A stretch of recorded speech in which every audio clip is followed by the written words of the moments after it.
Hello friends, good morning. നമ്മുടെ LTV സീരിയലിലേക്ക് എല്ലാവർക്കും സ്വാഗതം. അങ്ങനെ മനുവും അലീനയും കൂടി സംസാരിക്കുമ്പോൾ ചായ കൊണ്ടേ കൊടുത്ത അലീനയോട് ഈ ചായ പരിപാടി സ്ഥിരമാക്കിയാലോ എന്ന് ചോദിച്ചു. അപ്പോൾ ഞാനേ അതിനിവിടെ സ്ഥിരതാമസത്തിന് വന്നൊന്നും അല്ല, ഞാനിവിടുന്ന് പോകുമെന്ന് അലീന.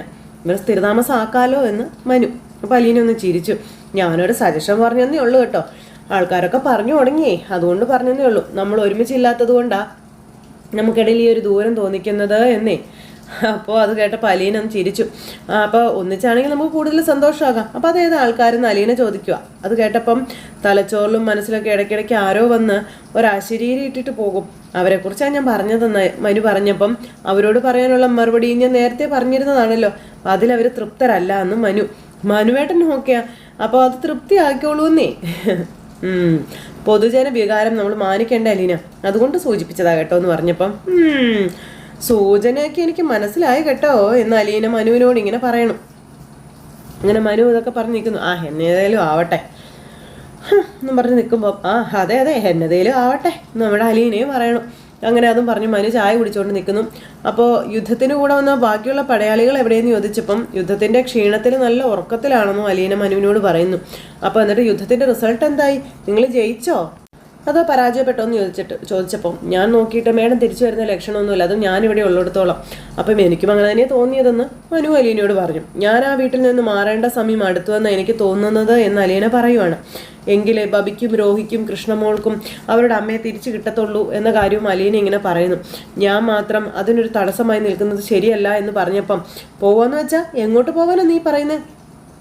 അന്നേരം പോണം, ഞാൻ പോവാതെ പ്രശ്നങ്ങൾ തീരില്ല മനുവേട്ട എന്ന് പറഞ്ഞപ്പം നീ പോയാൽ പ്രശ്നങ്ങൾ തീരുമെന്ന് നിന്നോട് ആരാ പറഞ്ഞതെന്ന് ചോദിച്ചു. അപ്പം അതൊന്നും എനിക്ക് കൃത്യമായി അറിഞ്ഞുകൂടാ, പക്ഷേ ഇവിടുത്തെ പ്രശ്നം ഞാനാണെന്ന് അലീന പറയുവാണ്. അതെങ്ങനെ മാറ്റാൻ പറ്റുമെന്ന് മാത്രമേ ഞാൻ ചിന്തിക്കുന്നുള്ളൂ. അപ്പം ഞാനും അങ്കിളും രോഹിയും ബബിതയും കൃഷ്ണയൊക്കെയോ എന്ന് മനു ചോദിച്ചു. അപ്പോൾ എന്നെ ധർമ്മസങ്കടത്തിലാക്കല്ല മനുവേട്ട എന്ന് അലീന. ഈ പ്രശ്നം തീരാൻ വേറെ ഒരു വഴിയും ഞാൻ നോക്കിയിട്ട് കാണുന്നില്ല എന്നും അലീന പറയുവാണ്.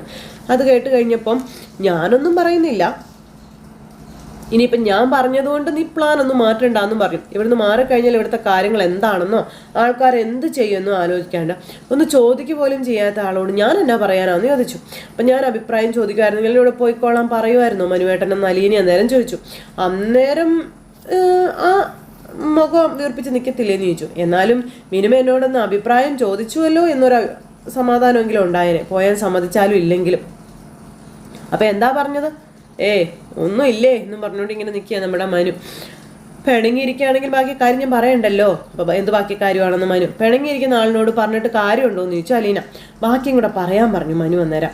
അപ്പോൾ പോവുക എന്നുള്ളതല്ലാതെ എങ്ങോട്ട് എന്നുള്ളൊരു ചോദ്യം എൻ്റെ മുന്നിൽ കിടന്ന് വട്ടം കളിക്കുകയാണെന്നും അതിനൊരു തീരുമാനം എടുക്കണമെങ്കിൽ എനിക്ക് മനുവേട്ടൻ്റെ ഒരു സഹായം വേണമെന്ന് പറഞ്ഞു. അപ്പോൾ എന്ത് സഹായമാണെന്ന് ചോദിച്ചു. പണ്ട് ഞാൻ ഈ കാര്യം ചോദിച്ചിട്ടുണ്ട്, ഒരു ജോലി എനിക്ക് കണ്ടുപിടിച്ച് തരാനായിട്ട്. ഞാൻ നോക്കട്ടെ എന്ന് പറഞ്ഞു. അപ്പം ചുമ്മാ ഉഴപ്പ് വിചാരിക്കരുത് കേട്ടോ എന്ന് പറഞ്ഞു. അപ്പം ഇല്ലെന്നേ, ഞാൻ നോക്കാമെന്ന് പറഞ്ഞു മനു. അപ്പം താങ്ക് യു മനുവേട്ടാ. ശരി ആയിക്കോട്ടെ എന്നും പറഞ്ഞു നമ്മുടെ അലീന അവിടെ നിന്ന് അങ്ങ് പോയി. പോയ അലീന എന്നിട്ട് തിരിഞ്ഞു നിന്നിട്ട് മനുവിന് ഭയങ്കര സങ്കടം കേട്ടോ, മുഖത്ത് സങ്കടഭാവവും കണ്ടു അലീന. മനുവേട്ടൻ ഓക്കെ ആണോ എന്ന് അലീന മനുവിനോട് ചോദിച്ചു. മനുവേട്ടൻ ഓക്കെ ആണോന്ന്? അല്ല, ഓക്കെ അല്ല. അപ്പോൾ അലീനയ്ക്ക് സങ്കടം. മനുവേട്ടൻ ഓക്കെ ആവാൻ എന്ത് ചെയ്യണമെന്ന് അലീന ചോദിച്ചപ്പം ഞാൻ ഓക്കെ ആവാനോ? കഴിഞ്ഞ ദിവസം രഞ്ജു എന്നോട് ഇത് തന്നെ ചോദിച്ചായിരുന്നു. ഞാൻ ഓക്കെ ആണെന്നാണ് അവളോട് പറഞ്ഞത്. നിന്നോട് സത്യം പറയുമ്പോഴും എനിക്ക് അറിഞ്ഞൂടാ ഓക്കെ ആവാൻ ഞാൻ എന്ത് ചെയ്യണമെന്ന്. ഞാൻ ആലോചിച്ചിട്ടും ഇല്ല അതിനെപ്പറ്റി ഒന്നും. പിന്നെ കറക്റ്റ് ഒരു ആൻസർ കിട്ടുമ്പം ഞാനത് പറഞ്ഞു തരാമെന്ന് മനു അലീനയോട് പറയുക കേട്ടോ. അപ്പോൾ അലീന ഒന്ന് ചിരിച്ചു കാണിച്ചു.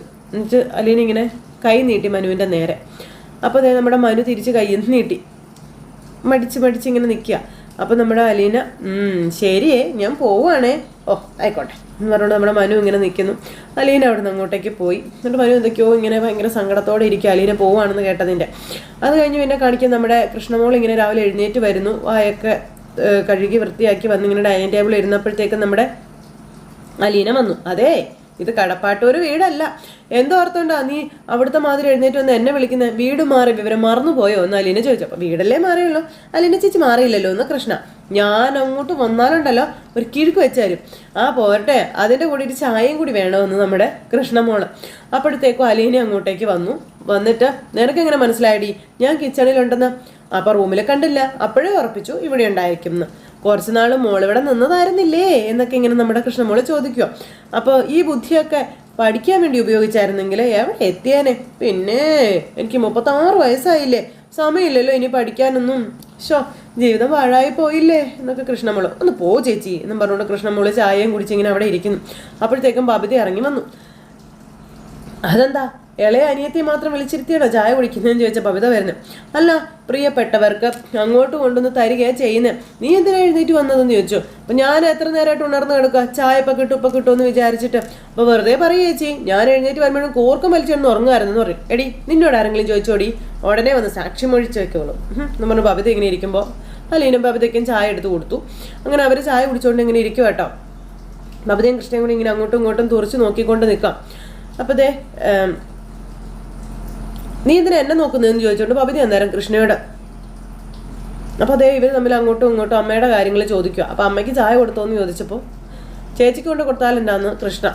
2 or 3 വയസ്സിന് മൂപ്പല്ലേ ഉള്ളൂ, അതുകൊണ്ട് എന്നാ വ്യത്യാസം വരാനാണെന്ന് ചോദിച്ചു. നീ ഒരുപോലെയാ, ഒരേ വീട്ടിൽ നിന്ന് വന്നവരാണെന്നൊക്കെ പറഞ്ഞു. അങ്ങനെ വിചാരിച്ച് നീ എന്തെങ്കിലും ചെയ്തോളാൻ പറഞ്ഞു. നോക്കണേ മലക്കം മറിച്ചില്ല, ചില നേരത്തെ ഞാൻ നിന്റെ ചേച്ചിയല്ലേടി, ഞാൻ പറയുന്നത് നീ അനുസരിക്കണമെന്നൊക്കെ പറഞ്ഞ് വഴക്കിന് വരുന്ന ആളാ. അത് നമ്മുടെ വീട്ടില്, ഇതേ അങ്കിളിന്റെ വീടാ, ഇവിടെ നമ്മളെല്ലാവരും തുല്യരാണെന്നും പറഞ്ഞിരിക്കുമ്പം ഗുഡ് മോർണിംഗ് എവരിബഡി എന്നും പറഞ്ഞുകൊണ്ട് ദേ നമ്മുടെ രോഹിത്ത് വന്നു. എക്സ്പെഷ്യലി അലീന ചേച്ചി എന്നും പറഞ്ഞ രോഹിത്ത് ഇരിക്കുമ്പോൾ അതന്നെ അലീന ചേച്ചിക്ക് മാത്രം ഒരു പ്രത്യേകത. അപ്പോൾ രാവിലെ ഉടക്കാണോ എന്ന് ചോദിച്ചു. എനിക്ക് ചായ ഇടണം, അത് നീ തരുമോയെന്ന് ചോദിച്ചു. ഇതേടെ ചായ എടുക്കാൻ നോക്കിയപ്പോൾ അലീന ചായ രോഹിത്തിനും കൊടുത്തു. അങ്ങനെ നമ്മുടെ രോഹിയും ചായ കുടിച്ചുകൊണ്ട് ബ്രേക്ക്ഫാസ്റ്റ് എന്താണെന്ന് ചോദിച്ചു. പൂരി മസാല, ഇഡ്ഡലി സാമ്പാർ, ദോശ ചട്നിയും ഇടിയപ്പം കടലക്കറി, അങ്ങനെ എന്തൊക്കെയെങ്കിലും. അപ്പോൾ അയ്യടാ അതെ കടല വെള്ളത്തിലിട്ടില്ല, മറന്നുപോയി ഇന്നലെ. അപ്പോൾ ഇത് ആരുടെ വീടാണെന്ന് മോൻ്റെ വിചാരമെന്ന് അലീന ചോദിച്ചു. അപ്പോൾ അങ്കിളിൻ്റെ, നമ്മളിവിടെ ഗസ്റ്റ് അല്ലേ, അപ്പോൾ പലതരം വിഭവങ്ങളൊക്കെ ഉണ്ടാക്കി തന്നെ നമ്മൾ സൽക്കരിക്കണ്ടേ എന്ന് രോഹിത്ത് ചോദിക്കുക. നമ്മളെ തന്നെ സൽക്കരിക്കേണ്ടി വരും. കമലാൻ്റിന്ന് പണി മുടക്കാനാ സാധ്യത. എത്രയും വേഗം അമ്മ ഇവിടുന്ന് പിടിച്ചു വലിച്ചു കൊണ്ടുപോകാൻ നോക്കാനായിട്ട് നമ്മുടെ അലീന ഇവരോട് പറഞ്ഞപ്പം നമ്മൾ പറഞ്ഞാലൊന്നും അമ്മ കേൾക്കത്തില്ല, ഇവിടെ നമ്മൾ സമ്മർദ്ദം ചെലുത്തുകയാണ് വേണ്ടതെന്ന് രോഹിത് അന്നേരം പറയാം. പിന്നെ ഇങ്ങനെ നോക്കിയിരിക്കുക. അപ്പോൾ എങ്ങനെ മനസ്സിലായില്ല. ഇവിടെ ഇപ്പം അമ്മയും കൂടെ ചേർത്ത നമ്മളാണ് ഭൂരിപക്ഷം. നമ്മൾ 5 പേരുണ്ട്, ഇവർ 4 ഉള്ളൂ. ഭരണം പിടിച്ചെടുക്കാനുള്ള കേവല ഭൂരിപക്ഷം നമുക്കുണ്ട് എന്ന് പറഞ്ഞ് നിൽക്കുമ്പോഴത്തേക്കും മനുവിൻ്റെ പെങ്ങൾ അങ്ങോട്ടേക്ക് വന്നു. എന്നതാ ഇവിടെ നടക്കുന്നേ? അപ്പം ഗൂഢാലോചനയാണെന്ന് പറഞ്ഞു കൃഷ്ണ. അപ്പം എന്നാ ഗൂഢാലോചനയാ? അത് പിന്നെ ഇവിടെ ഇപ്പം കടപ്പാട്ടൂരുകാരാണ് കൂടുതലും. കൊല്ലപ്പള്ളിക്കാരെ മലർത്തിയടിച്ച് ഭരണം പിടിച്ചെടുത്താലോ എന്നൊക്കെയാണെന്നൊക്കെ പറയുമ്പോൾ, അല്ലെങ്കിൽ ഞങ്ങളുടെ അമ്മയെ വിട്ട് തരണം, അപ്പം പിടിച്ചോണ്ട് പോയിക്കോ, വന്നപ്പോൾ തന്നെ എൻ്റെ റൂം കയ്യേറിയെന്നും, പണ്ട് ആൻറ്റിയുടെ റൂമായിരുന്നു അത്ര, നീ എന്തിനു ഒഴിഞ്ഞു കൊടുത്തേ, സൂചി കൊടുത്താൽ ഇടം കൊടുത്താൽ ഇങ്ങനെ ഇരിക്കുമെന്നും പറഞ്ഞുകൊണ്ട് ഇങ്ങനെ പറയുമോ നമ്മുടെ രോഹിത്ത്. അപ്പോഴത്തേക്കും അലീന ആ കൊച്ചിനും ചായ കൊടുത്തു. അപ്പം ഞങ്ങൾ 5 പേരെയും ഈ വീട്ടിൽ നിന്ന് അടിച്ച് പുറത്താക്കുക എന്നുള്ളതാണ് ഇതിനകത്തുള്ള ഒരു കാര്യം. അത് നിങ്ങൾ ചെയ്യുന്നില്ല എന്നുണ്ടെങ്കിൽ ഈ വീട് നിങ്ങൾക്ക് നഷ്ടപ്പെടുമെന്ന് കരുതിക്കോളാൻ രോഹിത്ത് പറയാം. അപ്പോൾ രോഹിയേട്ടൻ പറഞ്ഞതാ ശരി, ഞങ്ങൾ ഇറങ്ങിപ്പോയിക്കോളാം ഇവിടെ നിന്നും ബബിത പറഞ്ഞു. നടക്കട്ടെ എന്നും പറഞ്ഞുകൊണ്ട് ആ കൊച്ചിങ്ങനെ നിൽക്കുക. അപ്പോൾ അലീന ഇതൊക്കെ കേട്ട് ഇങ്ങനെ ചിരിച്ചുകൊണ്ട് ഇങ്ങനെ നിൽക്കുക കേട്ടോ. അതേസമയം പിന്നെ കാണിക്കുന്നത് നമ്മുടെ ശിവൻ ഇങ്ങനെ ഫ്രഷായി വന്നപ്പോഴും കമല അവിടെ തന്നെ കിടക്കുക. കമല എഴുന്നേറ്റിട്ടില്ല. അപ്പോൾ ശിവൻ വന്നിട്ട് ചോദിച്ചു, നേരം വെളുത്തിട്ട് സമയം എത്രയെന്നാ നിന്റെ വിചാരം, നീ എന്നെ എഴുന്നേക്കാത്ത? ഞാൻ എഴുന്നേറ്റിട്ട് എന്നാ ചെയ്യാനാണെന്ന് കമല നേരം ശിവനോട് ചോദിക്കാം. എടി നമുക്കിവിടെ കുറച്ച് ഗസ്റ്റ് ഉണ്ട്, നീ അത് മറന്നോന്ന് ചോദിച്ചു. ഗസ്റ്റ് അല്ല, കുറെ ഗോസ്റ്റുകളാണ് വന്നേക്കുന്നതെന്നൊക്കെ പറഞ്ഞ് കമല ദേഷ്യപ്പെടുക കേട്ടോ. അത് കേട്ടപ്പോൾ നിനക്കൊരു മിനിമം മര്യാദ ഒക്കെ കാണിക്കണ്ടേടി. വൈജയോടും അവരുടെ മക്കളോടും യാതൊരു മര്യാദയും വേണ്ട എന്ന് കമല. നീ എന്നതാണോ കൊടുക്കുന്നേ അതേ നാണയത്തിൽ നിനക്കും തിരിച്ചു കിട്ടുമെന്ന് ഓർമ്മ വേണമെന്ന് പറഞ്ഞപ്പം എനിക്ക് നല്ല ഓർമ്മയുണ്ടെന്നും എന്നെ ചൂല് വെച്ച് ഓടിച്ചിട്ടടിച്ച കടപ്പാട്ടൂർ വീട്ടിൽ നിന്ന് ഇറക്കി വിട്ട കാലചന്ദ്രന്റെ മക്കളല്ലേ അതല്ല, നീ അതൊക്കെ ഇപ്പോഴും മനസ്സിൽ വെച്ചുകൊണ്ടിരിക്കുകയാണെന്ന് ചോദിച്ചപ്പം ഞാനതൊന്നും മറക്കത്തില്ല എന്ന് കമല. ചൊത്താലും ഞാനൊന്നും മറക്കത്തില്ല. അവൾക്ക് വേണ്ടിയല്ലേ അയാൾ അങ്ങനെ ചെയ്തത് അല്ലേ, ആ കുലീനയ്ക്ക് വേണ്ടിയിട്ട്. എനിക്ക് അവളെ എൻ്റെ കണ്ണിൻ്റെ മുന്നിൽ പോലും കാണുന്ന ഇഷ്ടമല്ല എന്നൊക്കെ പറഞ്ഞപ്പം ആ കാര്യത്തിൽ വൈജയും ആരെയും നോക്കണ്ട, തോറ്റു പോവത്തേ ഉള്ളൂ. നിങ്ങൾക്കിതെല്ലാം കളിതമാശയല്ലേ? അപ്പം നീ അവരുടെ കാര്യം വിടും, നമുക്ക് ജീവിക്കണ്ടേ? എനിക്ക് ചായ വേണം, ബ്രേക്ക്ഫാസ്റ്റ് വേണം. എലിയെ പേടിച്ച് ഇല്ലം ചുടാനൊന്നും ഞാനില്ല എന്ന് ശിവൻ പറയുമ്പം വീട് നിറച്ചു ആളുണ്ടല്ലോ, അവരുണ്ടാക്കട്ടെ, ചായയും കാപ്പിയും ചോറും എല്ലാം അവരങ്ങ് ഉണ്ടാക്കട്ടെ എന്ന് പറഞ്ഞു. എനിക്ക് ഇന്ന് കംപ്ലീറ്റ് ബെഡ് റെസ്റ്റ് ആണെന്നൊക്കെ പറഞ്ഞപ്പം എന്താ പിന്നെ നീ റെസ്റ്റ് എടുക്കുക, ഞാൻ റൂമിൻ്റെ വാതിൽ പുറത്തുനിന്ന് ലോക്ക് ചെയ്തേക്കാം, പിന്നെ ആരും ശല്യപ്പെടുത്തില്ലല്ലോ. അതെന്നാത്തിനാ, എന്നെ പട്ടിണിക്കിടാൻ വേണ്ടിയിട്ടാണോ എന്ന് ചോദിച്ചു. അപ്പം നിനക്കിപ്പോൾ ബെഡ് റെസ്റ്റ് അല്ലേ? അപ്പം പിന്നെ അതല്ലേ നല്ലത്. അവരിന്ന് രാവിലെ തന്നെ തിരിച്ചു പോവുകയാണെങ്കിൽ ഞാൻ എഴുന്നേറ്റ് വരും, നോക്കട്ടെ അവരെന്നാ ചെയ്യുന്നതെന്നും പറഞ്ഞ് കമല. എനിക്ക് രാമപുരം എന്നൊരു സ്ഥലപ്പേര് ഭയങ്കര ഇഷ്ടമായിരുന്നു പണ്ട്. നല്ല അന്തസ്സും തറവാടിത്തുമുള്ള പുണ്യപുരാണങ്ങളുമായി ബന്ധപ്പെട്ട ഒരു പേര്. നിന്നെ പെണ്ണ് കാണാൻ വന്നപ്പം, കല്യാണം കഴിഞ്ഞ് വിരുന്നുണ്ടാൻ വന്നപ്പോഴും ആ ഇഷ്ടം ഇരട്ടിയായി. ആഹാ, അത്രയ്ക്ക് നല്ല സ്ഥലമാണ് അതെന്ന് കമല പറഞ്ഞപ്പം ഇപ്പം എനിക്ക് രാമപുരം എന്ന് കേൾക്കുമ്പോഴേ കയ്പ് നീര് കുടിച്ചതുപോലെയാ. എന്നാന്നറിയാൻ മേലാന്ന് നമ്മുടെ ശിവേട്ടൻ. അപ്പം കമലേനെ കൊള്ളിച്ചാന്ന് കമലയ്ക്ക് മനസ്സിലായി. മാറുമായിരിക്കും എന്ന് പ്രതീക്ഷിച്ച് അങ്ങ് ജീവിക്കുക എന്ന് പറഞ്ഞ് ശിവേട്ടൻ അവിടെ നിന്ന് അങ്ങോട്ടേക്ക് പോവാട്ടോ. ശിവേട്ടൻ ഡോറ് തുറന്നപ്പോഴത്തേക്കും നമ്മുടെ കൃഷ്ണമോള് ചായ ആയിട്ട് വന്നു. ഗുഡ് മോർണിംഗ്, താങ്ക് യു എന്ന് പറഞ്ഞ് ശിവേട്ടൻ വന്ന് ചായ എടുത്തു. അപ്പോൾ കമലയ്ക്കുള്ള ചായ ആയിട്ട് കൃഷ്ണ അങ്ങോട്ട് ചെന്നു. അപ്പോൾ ഗുഡ് മോർണിംഗ് ആൻറ്റി, അപ്പോൾ എണീറ്റില്ലായിരുന്നല്ലേ എന്ന് ചോദിച്ചു. ഇതാ എന്നും പറഞ്ഞ് ചായ കൊടുക്കും. അവിടെ എങ്ങനെ വെച്ചേക്കാൻ പറഞ്ഞു കമല. ഞാൻ എഴുന്നേക്കട്ടെ, ഇത് വാങ്ങിക്കാൻ ആൻറ്റി, ബെഡിൽ കൊണ്ടുവന്ന് തരുമല്ലേ എന്ന് നമ്മുടെ കൃഷ്ണമോളി ചോദിച്ചു. അപ്പോഴത്തേക്കും സ്നാക്സുമായിട്ട് ബബിത. ആഹാ, ഇത് എന്തൊക്കെയാ ബബിത, ബ്രേക്ക്ഫാസ്റ്റ് എത്രയും പെട്ടെന്ന് ആയോ എന്ന് ചോദിച്ചു. അപ്പോൾ ഇത് ബ്രേക്ക്ഫാസ്റ്റ് അല്ല അങ്കിളെ, ചുമ്മാ വെറും ഒരു ലഘു ഭക്ഷണം മാത്രമാണ്. ബ്രേക്ക്ഫാസ്റ്റ് വരുന്നതേ ഉള്ളൂ. ബ്രെഡ് ഓംലെറ്റ്, സാൻഡ്വിച്ച്, ഇഡ്ഡലി, വട, ദോശ, സാമ്പാർ, പുട്ടും കടലയും അങ്ങനെയൊക്കെ. അപ്പോൾ ഇതൊക്കെ ആര് ചെയ്യുന്നു മോളെ? അത് പിന്നെ അലീന ചേച്ചി രാവിലെ കയറി പണി തുടങ്ങിയെന്നും പിന്നെ ഞങ്ങൾ രണ്ടുപേരും കൂടെ ഹെൽപ്പർമാരായിട്ടും കയറി ചെയ്യുന്നു ബബിത ഇങ്ങനെ പറയുന്നത്. അത് കേട്ടപ്പോഴത്തേനും കമലയ്ക്ക് ഇഷ്ടപ്പെടുന്നില്ല. ഇങ്ങനെ നോക്കുക, അങ്കിളെ മാർക്കറ്റിൽ പോണേ, മീൻ വാങ്ങണം, പിന്നെ ചിക്കൻ, ബീഫ്, 2 കിലോ മട്ടൻ കൂടി വാങ്ങിച്ചോ എന്നൊക്കെ ബബിത പറയുന്നത് കേട്ടപ്പോൾ കണ്ണ് തള്ളിയിരിക്കുക കമല. ഇന്നിവിടെ ഫുഡ് ഫെസ്റ്റിവലാണെന്നും ബബിത. തുടങ്ങിക്കോ, സ്റ്റാർട്ട് ചെയ്തു എന്നും പറഞ്ഞു അത് കൊണ്ടുവന്നത് അവിടെ വെച്ചു നമ്മുടെ ബബിതയാ. അപ്പം ഇതൊക്കെ കേട്ടപ്പോൾ കമലയ്ക്ക് മനസ്സിലായി കൈ എറിയുന്നുള്ളത്. കമല എന്നിട്ട് ഇങ്ങനെ കണ്ണും തുറച്ച് പിടിച്ചിങ്ങനെ നോക്കിയിരിക്കുക. പിള്ളേർ ഇതുകൊണ്ടൊന്നും ഇവിടെ വെച്ച് കൊടുത്തിട്ട് അങ്ങ് പോവുകയും ചെയ്തു. അവരവിടെ നിന്ന് അങ്ങ് പോയി കഴിഞ്ഞപ്പോഴത്തേക്കും നമ്മുടെ കമല, കുടുംബം വെളുപ്പിക്കാൻ വന്നേക്കുവാണോ വെട്ടുകിളികളെല്ലാം കൂടെ എന്ന് കമല ചോദിച്ചു ശിവനോട്. ശിവേട്ടൻ അന്നേരം ഈ ചായയും കുടിച്ച് ഇങ്ങനെ അവിടെ നിൽക്കുവാണ്. അദ്ദേഹത്തിന് ദേഷ്യം വരുന്നുണ്ടേ. എന്നിട്ട് ഇങ്ങനെ നോക്കുവാണ് കമലയെ. പിന്നെ അവർ പുറത്തിരുന്ന് ആലോചന തുടങ്ങി, എന്തൊക്കെയാണ്, എങ്ങനെയൊക്കെയാണ്, ഏത് രീതിയിൽ ചെയ്യണം എന്നൊക്കെ. അപ്പം മനു അങ്ങോട്ടേക്ക് വന്നു. ഇവരെല്ലാവരും കൂടെ ഇങ്ങനെ ഇരിക്കുക.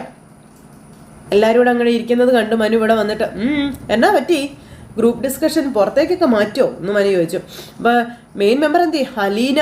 അപ്പോൾ അലീന ചേച്ചി അടുക്കളയിലുണ്ടെന്ന് പറഞ്ഞു. ഞങ്ങളൊരു പ്ലാൻ ഒന്ന് റിവൈൻഡ് ചെയ്ത് നോക്കിയതാണെന്നും ഇനി ഫ്ലോപ്പ് ആകാതെ നോക്കണമല്ലോ എന്നും ബബിത പറയുവാണ്. അതിനിവിടെ വന്നിരുന്ന തല ചൂടാക്കിയിട്ടൊന്നും യാതൊരു കാര്യമില്ല എന്ന് പറഞ്ഞു മനു. സാധാരണ ഈ മനുഷ്യന് ഭയങ്കര പോസിറ്റീവാണല്ലോ, ഈ തവണ കാട്ട നെഗറ്റിവിറ്റി ആണോ എന്ന് രോഹിത് അന്നേരം ചോദിച്ചു. മോട്ടിവേഷൻ സ്പീക്കർ സ്ഥാനമൊക്കെ രാജിവെച്ചോ എന്ന് ചോദിക്കുമ്പോൾ നിങ്ങൾക്ക് തന്നെ ഏകദേശം ഒരു ധാരണയുണ്ട്, പിന്നെ ആൻറ്റിയെ പറഞ്ഞ് മനസ്സിലാക്കി തിരിച്ചു കൊണ്ടുവന്ന കാര്യം നടക്കത്തില്ല എന്ന്. ഞാൻ സാധാരണ നടക്കാൻ മിനിമം സാധ്യതയുള്ളൊരു കാര്യത്തെ പറ്റിയാണ് പറയാൻ ഉദ്ദേശിക്കുന്നതെന്ന് പറഞ്ഞു. അപ്പം ഞങ്ങൾ ഇനിയും തല പുകയ്ക്കുന്നത് വെറുതെയാണെന്നാണോ മനുവേട്ടൻ പറയുന്നതെന്ന് കൃഷ്ണമോളി ചോദിച്ചു. അപ്പം ഞാൻ അങ്ങനെ പറഞ്ഞ് നിങ്ങൾ നിരുത്സാഹപ്പെടുത്തുന്നൊന്നുമില്ല, അപ്പം ചിലപ്പോൾ നല്ല ഐഡിയ ഒക്കെ നിങ്ങൾക്ക് കിട്ടിയാലോ എന്ന് ചോദിച്ചു. അപ്പോൾ കുറേ നേരമായിട്ട് ആലോചനയിലാണ്. രാത്രിയിലായിരുന്നേ ആലോചിച്ച് നക്ഷത്രം എണ്ണലെങ്കിലും പാസ്സാകാമായിരുന്നു എന്ന് പറഞ്ഞു. അപ്പോൾ എല്ലാവരും ഒന്ന് കൈ അടിച്ച് പാസ്സാക്കണേ, വാട്ട് എ വണ്ടർഫുൾ കോമഡി, ചിരിച്ചും കൂടെ കൊടുത്ത വർക്കായേനെന്ന് പറഞ്ഞു രോഹിത്. അങ്ങനെ എല്ലാവരും കൂടി ഇരിക്കുമ്പോൾ ഇത് മതി, നമ്മുടെ ആംബിയൻസ് മൂടുന്ന ചേഞ്ച് ആയല്ലോ, എല്ലാവരും കുറേ ഫ്രഷ് ആയില്ലേ എന്ന് ചോദിച്ചു. ഇനി ആലോചനകൾ ഒന്നൊന്നായി തുടങ്ങാമെന്ന് മനുവിൻ്റെ പെങ്ങൾ. പോരട്ടെ ഓരോന്നായിട്ട് പുറത്തേക്ക് പോരട്ടെ. വൈജയൻ്റെ എവിടെ നമ്മൾ എങ്ങനെ ഓടിക്കും, എനിക്ക് എൻ്റെ റൂം എങ്ങനെ തിരിച്ചു കിട്ടും പറയാൻ പറഞ്ഞു. അപ്പോൾ അത് ശരി, ഇപ്പം അതാണോ നിൻ്റെ പ്രശ്നമെന്ന് മനു ചോദിച്ചു. വൈജയൻ്റെ ഉടനെ തന്നെ പൊയ്ക്കോളൂ എന്ന് പറഞ്ഞു. അപ്പോൾ സോൾവ് ആയല്ലോ, ഇത്ര ഉണ്ടായിരുന്നുള്ളൂ കാര്യങ്ങളൊക്കെ, അതാണോ വലിയ പ്രശ്നം? അമ്മ വീട്ടിലേക്ക് വരണ്ടേ എന്ന് ബബിത അന്നേരം ചോദിക്കുക. അടുത്ത പ്രശ്നമല്ലേ അത്, എൻ്റെ പ്രശ്നം തീർന്നു, ആൻറ്റി പോകുമല്ലോ, ആൻറ്റി ഇവിടുന്ന് അങ്ങോട്ടല്ലേ വരത്തുള്ളൂ എന്നിങ്ങനെ ചോദിക്കുമ്പം വൈജാൻ്റെ നിലവിലത്തെ അവസ്ഥയിൽ അങ്ങോട്ടേക്ക് മാത്രം പോകത്തില്ല എന്ന് മനു പറഞ്ഞു. അതുമാത്രം നടക്കുന്ന ഒരു കാര്യമല്ല എന്ന്.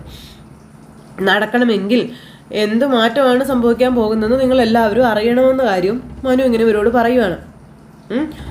വൈജാൻ്റെ അടുത്ത് നിങ്ങൾ യാതൊന്നും പ്രതീക്ഷിക്കണ്ട, ഒന്നും പ്രതീക്ഷിക്കണ്ട എന്ന് മനു പറഞ്ഞു. മനുവേട്ടൻ പറഞ്ഞില്ലേ അച്ഛനെ കൂടി വിളിച്ചുകൊണ്ട് വരാം, ഒരുമിച്ചിരുത്തി സംസാരിച്ച് നോക്കാമെന്നുള്ളതൊക്കെ. അപ്പോൾ അതേ നമ്മുടെ മനു ഇങ്ങനെ ആലോചിക്കാം, അപ്പോൾ എത്രയും പേരെ ഒരുമിച്ച് പറയുമ്പോൾ എന്തെങ്കിലും വ്യത്യാസം ഉണ്ടായാലോ, അത് കൊള്ളാലോ, മനുവേട്ടൻ എന്നാൽ അച്ഛനെ കണ്ടൊന്ന് സംസാരിച്ചിട്ട് വരാവോ എന്ന് ചോദിച്ചു. അപ്പം അതിനൊരു സാധ്യത ഉപയോഗിക്കാൻ പറ്റുന്നൊരവസ്ഥയിലാണ് ഇപ്പോൾ കടന്നു പോകുന്നതെന്ന് എനിക്ക് തോന്നുന്നില്ല എന്ന് മനു ഇവരോട് പറയുക. അപ്പോൾ മനുവേട്ടൻ പറഞ്ഞു വരുന്നത് അലീന ചേച്ചി അവിടുന്ന് പോയാൽ മാത്രമേ അമ്മ തിരിച്ച് വീട്ടിലേക്ക് വരൂ എന്നുള്ളൊരു വാശി നടക്കട്ടെ എന്നുള്ളതാണോ എന്ന് ബബിത അന്നേരം ചോദിച്ചു. അപ്പോൾ ഇവരുടെ എല്ലാവരുടെയും മുഖം അങ്ങ് വാടിയിട്ടോ. അതെല്ലാവരും സമ്മതിച്ചു കൊടുക്കണമല്ലേ എന്ന് ബബിത ചോദിക്കുമ്പം നമ്മുടെ മനു അതാണ് ഞാൻ ആദ്യമേ പറഞ്ഞത്, ഇതിനു വേണ്ടി ഇനിയും സമയം പാഴാക്കണ്ട എന്ന്. ഇതിനുള്ളൊരു തീരുമാനം എന്താണെന്ന് എനിക്ക് അറിഞ്ഞുകൂടാന്നും മനു പറഞ്ഞു. നമുക്ക് നോക്കാം, നിങ്ങളെന്തായാലും ഒന്ന് സംസാരിച്ച് നോക്ക്, ഞാനായിട്ട് നിരുത്സാഹപ്പെടുത്തുന്നില്ല എന്ന് പറഞ്ഞു. ഇത് പറയാനാണോ മനുവായിട്ട് ഇത്രയും സമയമൊക്കെ എടുത്തേ? ഞാൻ പോവാ, കൃഷ്ണേ വാ എന്ന് പറഞ്ഞു. അങ്ങനെ അവിടുന്ന് പോവാ. അലീന ചേച്ചി അടുക്കളയിൽ തന്നെയുള്ളൂ. അപ്പം അങ്ങനെ അവരകത്ത് കയറി പോയി കഴിഞ്ഞപ്പോഴത്തേക്കും രോഹിത്തിനോട് മനു അവൾക്ക് ദേഷ്യമായില്ലേ എന്ന് ചോദിച്ചു. അവൾക്ക് നല്ല സങ്കടമുണ്ട്, അതങ്ങനെയെന്ന് പറഞ്ഞു. അപ്പോൾ അവൾ ഓക്കെ ആകുമെന്നേ, ഒന്ന് ഒരു ഡിസ്ചാർജ് ആയിട്ടുണ്ടെങ്കിൽ മുന്നിലുള്ള കാര്യം അപ്പം തന്നെ മറക്കുമെന്ന് പറഞ്ഞു. അതെ എന്നും പറഞ്ഞുകൊണ്ട് ഇങ്ങനെ ഇരിക്കും രോഹിത്ത്. നിങ്ങളെല്ലാവരും കൂടെ വൈജാൻ്റിയോട് ഒന്ന് സംസാരിച്ച് നോക്ക്, ഞാൻ പറഞ്ഞതിൻ്റെ പേരിൽ നിങ്ങളത് ചെയ്യാതിരിക്കണ്ടെന്നും മനു ഇങ്ങനെ അവിടെ നിന്ന് പറയണം. അങ്ങനെ മനു എഴുന്നേറ്റ് പോകാൻ നോക്കിയപ്പം മനുവേട്ടാ അച്ഛനോട് സംസാരിക്കുന്ന കാര്യം മനുവേട്ടൻ നോക്കില്ലേ എന്ന് ചോദിച്ചു. അത് ഞാനൊന്ന് ആലോചിക്കട്ടെ എന്ന് പറഞ്ഞു. നമുക്ക് ശ്രമിക്കാം എന്നും പറഞ്ഞിട്ട് അവിടെ നമ്മുടെ മനു അങ്ങ് എഴുന്നേറ്റ് പോയി. പിന്നെ അലീനയ്ക്ക് വേണ്ടുന്ന സഹായങ്ങളൊക്കെ ചെയ്തു കൊടുക്കുക. കൃഷ്ണ തേങ്ങ ചുരണ്ടുന്നത് അങ്ങനെ തന്നെ കഴിക്കുന്നു. അതുപോലെ ബബിത എന്തോ ചെയ്യുന്നു, അലീന എന്തൊക്കെയോ ചെയ്യുന്നു. അങ്ങനെ അവർ തിരക്കിട്ട് ഓരോ ജോലികൾ ചെയ്യും. അപ്പോഴത്തേക്കും നമ്മുടെ വൈദ്യച്ചേച്ചി അങ്ങോട്ടേക്ക് വന്നു. മക്കൾ ജോലി ചെയ്യുന്നത് കണ്ടു. ഇവിടെ എന്നതാ പരിപാടി എല്ലാവരും കൂടെ എന്നും ചോദിച്ചേ. അപ്പോഴത്തേക്കും നമ്മുടെ അലീന തിരിഞ്ഞു നോക്കുന്നു. കോലി കയറി നിൽക്കുവാണ്. അപ്പം ചപ്പാത്തിയും ചോറും കറിയും ഉണ്ടാക്കി കളിക്കുവാണെന്ന് ബബിത. അപ്പോൾ ഇതാരാ നിങ്ങളോട് പറഞ്ഞത് ഇവിടുത്തെ അടുക്കളയിൽ കയറാൻ? ആരെങ്കിലും പറയണോ? ഇത് നമ്മുടെ തറവാട്ടിലെ അടുക്കളയല്ലേ, നമുക്ക് എന്നാ വേണമെങ്കിലും ആവാലോ എന്നും ബബിത. കമലാടത്തി പറഞ്ഞോ ഇവിടെ കയറി കുക്ക് ചെയ്തോളാനെന്ന് ചോദിച്ചു വൈജ. കമലാൻ്റിക്ക് പനിയോ? ആര് പറഞ്ഞു പനിയാണെന്ന്? അപ്പോൾ പനി അല്ലെങ്കിൽ കോൾഡോ നടുവേദനയോ കാലുകഴപ്പോ എന്തെങ്കിലുമൊക്കെ കാണുമായിരിക്കും. അല്ലെങ്കിൽ പിന്നെ ഇവിടെ ഇത്രയും ഗസ്റ്റുകളുള്ളപ്പോൾ അടുക്കളയിലേക്ക് വരില്ലായിരുന്നു എന്ന് ബബിത ചോദിച്ചു. നിങ്ങൾ വന്നത് കമലയിടത്തേക്ക് ഇഷ്ടപ്പെട്ടിട്ടില്ല, അത് കാരണം എഴുന്നേക്കാതെ കിടക്കുകയാണെന്ന് പറഞ്ഞപ്പം കിടന്നോട്ടേന്നേ, റെസ്റ്റ് എടുത്തോട്ടേന്നേ, വല്ലപ്പോഴും അല്ലെ ഇങ്ങനെ റെസ്റ്റ് എടുക്കാനൊക്കെ ഒക്കത്തുള്ളൂ.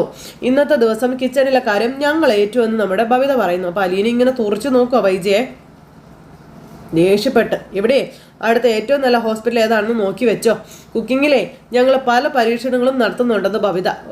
വൈജയ്ക്ക് ദേഷ്യം വരുന്നുണ്ടേ. ആരൊക്കെ ഹോസ്പിറ്റലിലേക്ക് ഓടേണ്ടി വരുമെന്നൊന്നും അറിഞ്ഞുകൂടാ, മുൻകൂട്ടി അറിയിച്ചെന്നേ ഉള്ളൂ എന്നും പറഞ്ഞു. ഇതൊന്നും കമലയിടത്തേക്ക് ഇഷ്ടപ്പെടത്തില്ല എന്ന് നമ്മുടെ വൈജ പറയാം. അപ്പോൾ കമലാൻറ്റി കഴിക്കണ്ട, പിന്നെ പുറത്തൊന്നും വാങ്ങിച്ച് കഴിക്കട്ടെ. അതല്ല ഞാൻ പറഞ്ഞത്, നിങ്ങൾ അടുക്കള കയ്യേറിയത് ഇഷ്ടപ്പെടത്തില്ലെന്നാ പറഞ്ഞത്. അപ്പോൾ ഇഷ്ടപ്പെട്ടില്ലെങ്കിൽ ഞങ്ങൾ കണ്ണീർവാദം ഉപയോഗിച്ച് പിരിച്ചു വിട്ട ഈ വീട്ടിൽ അമ്മയും കൂടെ ചേർത്തിട്ട് 5 ഗസ്റ്റുകളുണ്ട്. ആരും ഒരു ചായ പോലും ഇടുന്ന ലക്ഷണം കാണാഞ്ഞിട്ട് രാവിലെ അലീന ചേച്ചിയാണ് ചായ ഇട്ടതെന്ന് ബബിത പറഞ്ഞു. കമലാൻറ്റിക്ക് കെറുവാണെന്ന് വെച്ച് നമുക്കെന്താ പട്ടിണി കിടക്കാൻ പറ്റുമോ എന്ന് ചോദിച്ചു ബബിത. അല്ല ഞാനൊന്ന് ചോദിക്കട്ടെ, നിങ്ങൾക്ക് സ്കൂളിലും കോളേജിലൊന്നും പോകണ്ടേ? സ്കൂളിലെ ഹെഡ് മാസ്റ്ററോടും കോളേജിലെ പ്രിൻസിപ്പളിനോടും ഒക്കെ പറഞ്ഞയച്ചിട്ടാണ് പോകുന്നത്. തൽക്കാലം അതെല്ലാം ഒന്ന് അടിച്ചിട്ടേക്ക്. അമ്മയെ കൂട്ടിക്കൊണ്ട് ഞങ്ങൾ എപ്പോൾ കൊല്ലപ്പള്ളിയിലേക്ക് തിരിച്ചു വരുന്നു അപ്പം തുറന്നാൽ മതിയെന്ന്. എങ്ങനെ ഉണ്ടെന്ന് ചോദിച്ചു. അമ്മയും കൊണ്ട് തിരിച്ച് നീ ചെല്ലും, അതൊന്ന് കാണണമെന്നും പറഞ്ഞുകൊണ്ട് വൈജ ഒറ്റക്കാലം തന്നെ നിൽക്കുമ്പം ഇല്ലെങ്കിൽ ഞങ്ങൾ ഇവിടെ തന്നെ അങ്ങ് താമസിക്കും, കമലാൻ്റിയുടെ പത്തായത്തിലുള്ളത് മുഴുവനും തിന്ന് മുടിപ്പിക്കുമെന്ന് പറഞ്ഞു കൃഷ്ണ.